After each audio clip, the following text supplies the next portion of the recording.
తిరుమల కల్తీ నెయ్యి వ్యవహారంలో కోర్టుకు సిట్ ఇచ్చిన నివేదిక, వైఎస్ఆర్ కాంగ్రెస్ పార్టీ చేస్తున్న విమర్శలు, ప్రభుత్వం తీసుకోవాల్సిన చర్యలపై అమరావతి సచివాలయంలో కూటమి అధినేతలు సమావేశమయ్యారు.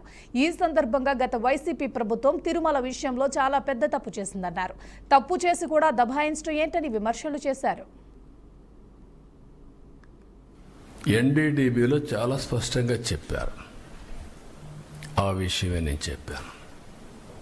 ఈరోజు సిట్ వచ్చింది. అసలు సిట్లో మీరు చూస్తే మొత్తం కెమికల్స్తో, పామాయిల్తో నెయ్యి తయారు చేసే పరిస్థితికి వచ్చారు.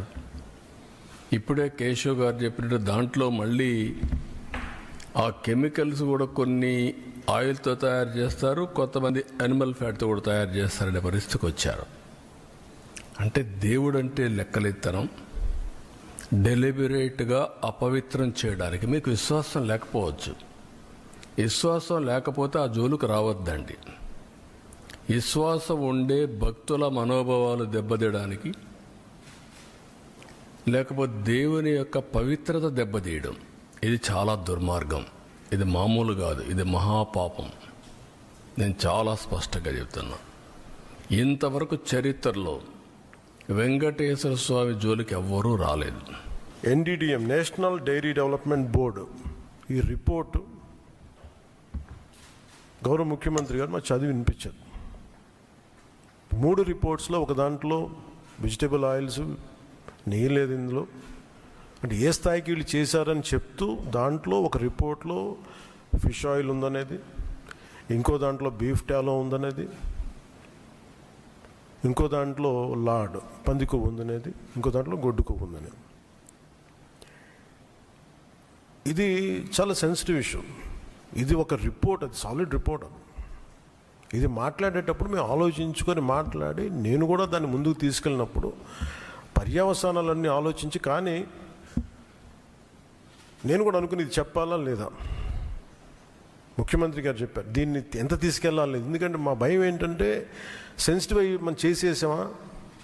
భగవంతుడితోటి మీకు గతంలో చెప్పినట్టుగా రామచంద్రమూర్తిగా విగ్రహం తల నరికేస్తే రామతీర్థంలో, దాన్ని చేయడం మళ్ళీ ఇప్పుడు చేసి దీని మీద మనం తప్పుగా అనుకుంటారా, లేదంటే దీన్ని కూర్చోబెట్టి రాజకీయ పరంగా లబ్ధి పొందుతారు, ఇలా ఆలోచిస్తారని చెప్పి 1-2 రోజులు ఆలోచించినా కానీ చెప్పకపోతే ఏం జరుగుతుంది. ఏదైతే బోలే బాబా ప్రధానమైనటువంటిది మ్యానుఫ్యాక్చరింగ్ అనేది అక్కడ తయారైంది. నెయ్యి అని పిలువబడేటువంటి పదార్థం తయారు చేయబడింది. అది నెయ్యి అని మనం ఎవరం కూడా అనలేం. ఎందుకు అనంటే ఆ సంస్థ నుంచి దొరికినటువంటి డాక్యుమెంట్స్ ఏవైతే ఉన్నాయో దాదాపు 59 లక్షలు 57 లక్షలు పామాయిల్ కొన్నారు. పామాయిల్, పామ్ కెర్నల్ ఆయిల్, దానికి సంబంధించినటువంటివి కొని ఒక మ్యానుఫ్యాక్చరింగ్ ప్రాసెస్ని వాళ్ళు తయారు చేశారు. నెయ్యిలా మార్చడానికి ఏ రకంగా చెయ్యాలి అని అంటే దాంట్లో రకరకాల కెమికల్స్ని కలపడం. ఏంటి ఆ కెమికల్స్ అనేటువంటివి అని అంటే నేను మళ్ళీ లాస్ట్కి వస్తాను. లాక్టిక్ యాసిడ్ ఒకటి, ఎసిటిక్ యాసిడ్ ఈస్టర్ అనేటువంటిది ఒకటి, మోనోగ్లిజరైడ్స్ ఒకటి.